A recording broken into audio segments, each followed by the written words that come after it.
girl steps into an elevator, and the world around her stops behaving the way it should. What follows is one of the most disturbing pieces of real footage ever put online. Not because of what we see, but because of what we don't.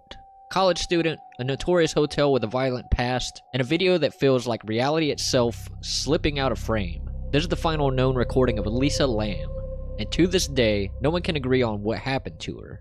In 2013, a short silent elevator video appeared on the internet, and the world stopped to watch. Within hours, it was everywhere. True crime forums lit up, YouTube channels dissected every frame, and armchair detectives built theories faster than fact could come out. Because it didn't look like a crime scene video. It looked like a glitch in human behavior. Like someone suddenly trapped between fear, confusion, and something we couldn't explain. Her name was Elisa Lam, a 21-year-old student on a solo trip to Los Angeles. And what began as a simple vacation turned into one of the most haunting unsolved cases of the decade. What happened inside that hotel? Was Elisa running from someone or something in her own mind? This story sits in a disturbing intersection between mental illness and paranoia, urban decay and desperation, and a hotel with a history so dark it feels alive. And somewhere in the middle, a woman vanished, leaving behind more questions than answers. So, who was Elisa Lam?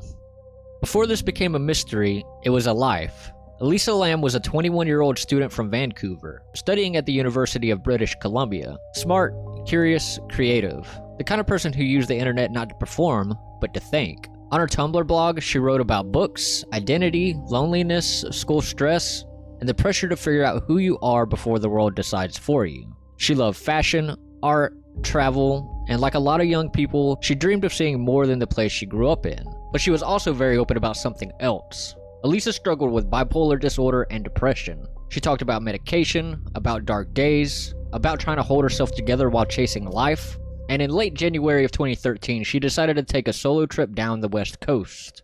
A personal adventure, a break, maybe a reset. She checked into the Cecil Hotel in Los Angeles, and for a while, her posts and messages seemed hopeful, even excited. But then, something changed. Her online presence went quiet. Her behavior, according to people who saw her, shifted. And within days, a vibrant young woman exploring the world would become the center of one of the internet's most haunting mysteries. To understand this story, you have to understand where it happened. Because the Cecil Hotel isn't just a building. It's a monument to everything that can go wrong in a city. When it opened in 1924, it was meant to be a symbol of Los Angeles' glamour. Marble floors, ornate ceilings, travelers passing through with dreams in their pockets.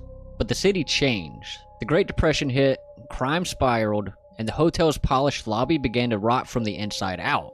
Today, the Cecil sits on the edge of Skid Row, an area known for homelessness, addiction, poverty, and violence.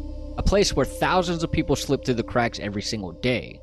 And inside these walls, tragedy becomes routine. Suicides, overdoses, assaults, guests who check in and never check out. 2 serial killers even call this place home, including Richard Ramirez, the Night Stalker, and Jack Unterweger, who murdered women while staying there. Over time, the hotel earned a reputation so dark it felt cursed. Not by the supernatural, but by the weight of human suffering. A place like this doesn't just absorb stories, it stains them. And when Elisa Lam walked through its doors, the Cecil was already a graveyard of broken lives. A building where reality already felt a little off. Elisa arrived in Los Angeles on January 26, 2013, during a solo trip along the West Coast. She checked into the Cecil Hotel, which at the time operated partly as a budget lodging space called Stay on Main. At first, she shared a room with other travelers, but within days, hotel staff moved her to a private room after complaints about unusual behavior. Over the next several days, she explored the city, she visited bookstores, reached out to family, and posted small updates online. Pieces of a normal trip, but with hints of emotional stress beneath the surface. January 31st was the last confirmed sighting of Elisa. The same day she recorded that now famous elevator footage. When she stopped contacting her parents, they grew worried immediately. The LAPD opened a missing persons investigation. Officers searched the hotel, they reviewed footage, they checked local areas, but there was no trace of her. As days passed, the public began to take notice. Police released a portion of the elevator video on February 14th, hoping someone might recognize her or her behavior. It worked, but not in the way they expected. The video spread across the internet within hours, sparking millions of viewers and endless speculation. And at that moment, a missing person case became one of the most chilling mysteries the internet had ever seen. Meanwhile, Elisa was still missing, and the hotel continued operating, guests coming in and above her, unaware of what was waiting to be found. So then came the video, one of the last things we have of Elisa Lam. At about 9:55 p.m. on January 31st, 2013, surveillance cameras inside the Cecil Hotel elevator captured her. She steps into the elevator, the doors open, she enters alone. Immediately, she begins pressing multiple floor buttons, all in quick succession. Then the elevator door stays open, on, and it doesn't close. She peers out the cabin, looks into the hallway, and then peers back into the corner of the elevator. Her body language suggests she's hiding, or watching, or both. At one point, she completely exits the elevator, even though the door is still open. Stands half in the hallway, gesturing, looking around, then returns. For a suspiciously long time, the doors remain open and the elevator doesn't move. She returns to the button panel, presses more buttons. It appears she may tap the door open button, perhaps wanting the doors to stay open, maybe to delay something. She shifts positions, she looks over her shoulder, she lifts her arms to her head, she seems to be trying to listen. She goes back outside the elevator and eventually walks away. Then the door finally closes and she is gone from view. What we see is baffling. Why does she press so many buttons? Why did the doors refuse to close for so long? Was the elevator malfunctioning, or was something wrong with her perception of reality? Online, viewers watched the footage over and over. Theories exploded. She was being chased, she was talking to someone invisible, she was in a psychotic break, the hotel had tampered with the video. One body language expert claimed she looked playful and mischievous early on, then anxious. Others only saw panic. Whatever the cause, the result is the same. A moment captured in grainy pixels that feel wrong. A young woman, lost inside a machine meant to carry people safely from floor to floor, in a doorway to madness, fear, or both. 2 weeks later, her body was found in a water tank on the roof. This video became Exhibit A in one of the most twisted mysteries of the modern internet. It didn't answer the question, it created them.